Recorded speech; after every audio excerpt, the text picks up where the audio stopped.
I'm glad that we're going to have one sermon that will solve all our problems. It Looking will. forward to it this Sunday. It will. Everything will be fixed after this Sunday. Okay, this is a special episode, and Reverend Thorne doesn't even know why it's special. Adrian, do you know what is special about this particular episode of The Word Made Fresh? Is it like the 500th or 100th or something? 200th. This is Okay. episode 200. That's fantastic. That's so exciting.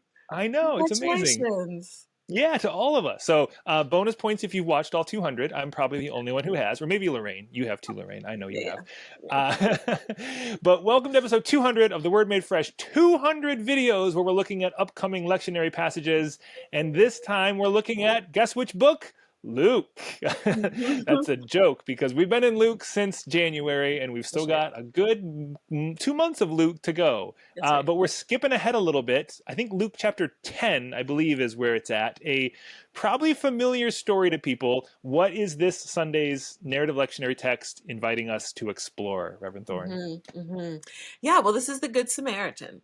So we know this story. And because we know this story, and actually not just Christians know this story finds its way as a metaphor, as a trope into so many stories in our culture. Even I think people who don't go to church and don't consider themselves Christian know the Good Samaritan story. We even have a law in New York. I think it might be nationwide called the Good Samaritan Law. So people know the story, and it's always challenging to preach a text that everybody knows. How to find a new way in, how to tell it in a different way, how to help people sit up and pay attention differently. But we think we've got a way in. What is the way in? Because well, I would Well, first say I think people think they know the Good Samaritan story, but they really don't. People use the phrase "just be a good Samaritan" as in it means just to help somebody. But there's a whole Mm, lot more going on in the story than just helping somebody. This is right, about crossing cultural boundaries and right, pushing against your implicit biases and loving the person that your tradition and culture and religion tells you to hate. right. Okay, I may have just spoiled everything you were going to say. And I would say, Jim, it's not a one-off because that No. Samaritan leaves the money and says, I'll be back. So it's relational. Yeah. We have to imagine that the injured person heals. And when the Samaritan comes back, they ask each other's names, they Yeah. share stories. There's a commitment to this person for a longer period of time than just tossing a few coins into a cup on the subway or giving someone a bag lunch in the park. Um, this is the long haul, and Yeah. we don't do long haul very well. And I Mm. would say for those who've been following, the conversations we've been having at Riverside about justice and kindness, the Good Samaritan is about justice. It's a long-term relationship. It's not charity. It's not a one-off. Yeah. Yeah, It's looking at broken systems right, and saying how do we address and solve the root causes, not just like the symptoms need to be addressed. No one's saying not to help people in their moment of absolutely, need, but if absolutely. we only do that and we don't look at what is perpetuating this ongoing need, are we Right. really solving anything? Yeah. Band-aids are nice, but they're not going to be the solution to stop, the whole wound. My metaphors are That going someplace. yeah, I don't yeah. know. No, no, you're absolutely right. I mean, and Dr. King spoke about this text, and he talked about the need for the Good Samaritan to help the injured person on the road. But he said, but we also need to step back and ask ourselves, why is the Jericho road so dangerous? And just to give you a little history, that road descends. It goes down, and so robbers and bandits would hide in the hills. And so, as people were coming literally down the Jericho road, they were easy targets. And so, people could just pop out from the hills and attack them. But nobody was doing anything, as Dr. King said, to make sure that road was safe. Escorts or whatever is needed. But the way in that we are going to approach this text on Sunday has to do with our commitment to celebrating the 5-year anniversary of COVID. It'll be 5 years ago. You might remember it was Friday, March 13th, when things started getting a little strange, and many of us closed our churches down that Sunday, the 15th. And it's been 5 years. So there's a Jericho Road um, um, connection to COVID. There were many Good Samaritans, many people who were in it for the long haul, healthcare workers, delivery folks, essential workers, like really essential workers that we didn't think about as essential workers, who were Good Samaritans to many of us who had things, but maybe not the things we needed in that moment. So I think our understanding of hierarchy and who mattered and what jobs were essential shifted 5 years ago. But the other issue is the grief. There's still a lot of grief that has not been expressed. And so we're trying to create a space for all of these things to happen, to ask the question, the man that was attacked on the road, what was his story after that attack? Yeah. That alone gives like there's always, you can read a story from the Bible, but I think it's the location from which you read it that just illuminates something new about it. That's, I think, what I got. Lots of great books, like I love Parable of the Sower, but it doesn't Mm, have, maybe this one's a little different, but like Harry Potter is a good example of, or Fourth Wing. You can read that, but reading it in a different time or location doesn't have the same impact as these texts. right. If you stand on the steps of the city hall and read this, it says something. Just the act, or you pair it with this 5-year anniversary, like you said, of COVID. There's something unique about how we engaged these ancient stories when we find Mhm. ways that these stories didn't just happen, but we find them continuing to happen again and again, Yeah. and we're caught Yeah. up in these narratives ongoing. For sure, because there were in that time and ongoingly priests and Levites and others who continue to walk by people. The Yeah. healthcare disparities, the racial equity disparities, disparities in education, and so forth. We're really seeing them now in this current administration in the White House, willing to not only walk by people on the wall, on the road, but to participate in people's attack.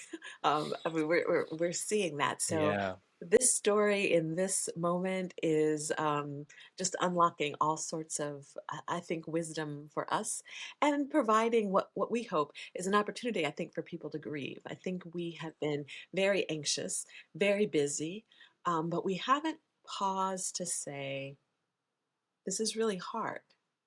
We haven't maybe paused to collectively shed a tear or call the names of the people we lost during COVID, or the people that we're losing in the weeks that have just passed since the inauguration. Lots of federal workers that we know who've lost jobs. Lots of families who are now without health care.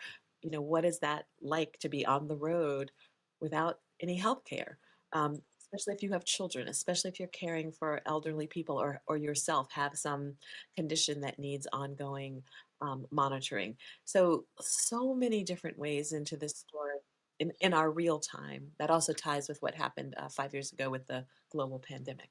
It is very easy to just move to the side of that Jericho road of someone's grief and walk on past, but it takes intentionality, presence, and that ongoing relationship to sit with them, journey with them, be with them as they move through their grief. I mean, that's what we see the Samaritan. That's what makes the Samaritan good in this situation, is because they are present not just in the moment, but then in the ongoing moments. And I think that's what presence during grief requires of us. It's not, oh, it was 5 years ago, we're good, right? It's like, no, no, no, no. Grief lingers. Grief continues.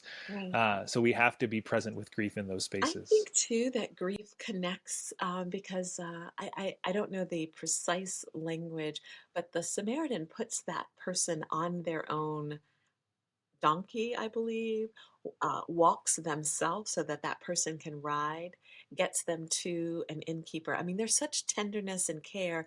And I think when we think about the healthcare workers and what they provided for our community, sometimes at great loss, sometimes the loss of their own lives, what delivery workers offered our communities at great peril, to be in grocery stores, to be bringing food, to be out in the world, making sure people had what they needed before we even really knew what kind of danger they were in.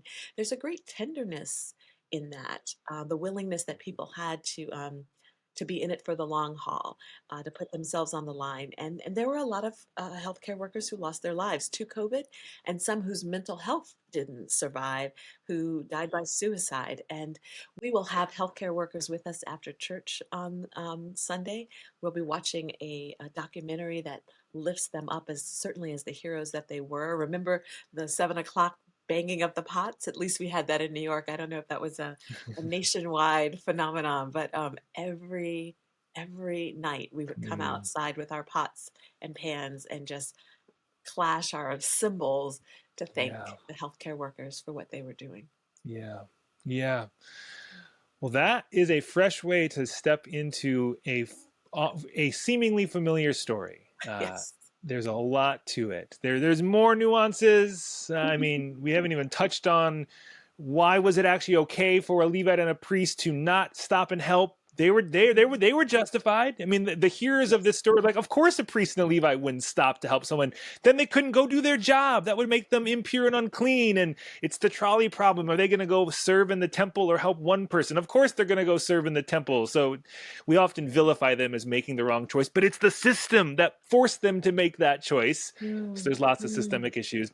But I think the yes. way you are inviting us into this is such a, not only helps us see the story in its longer scope, the relationship, but I think that has greater ramifications for the ways we are called to continue to live into the echoes of the story in our lives, in our world today.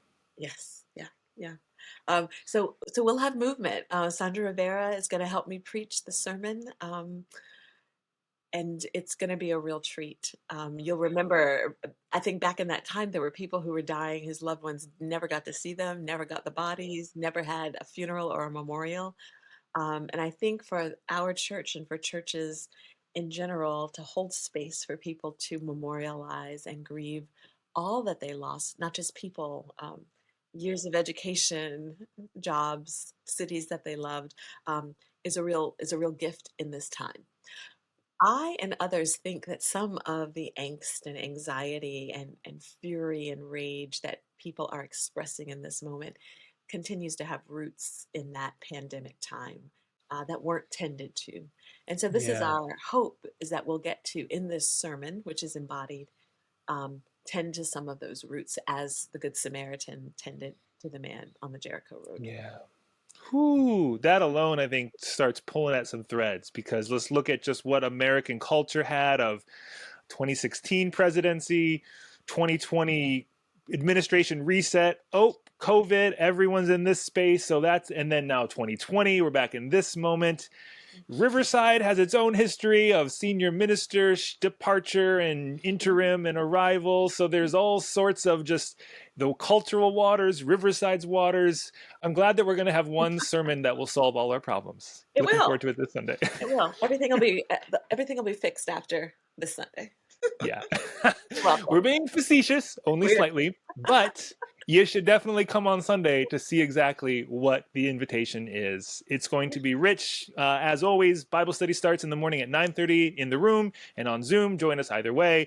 Special music at 10:30. Worship starts at 11. Stick around afterwards if you're online. Virtual coffee hour. We have this fantastic film screening happening online and on site. You can participate in that. It's going to be, as we've just said, a very just intentionally meaningful and rich day. I think there's going to be a perfect invitation for everyone who had any sort of reaction or experience in this past decade we've been living in.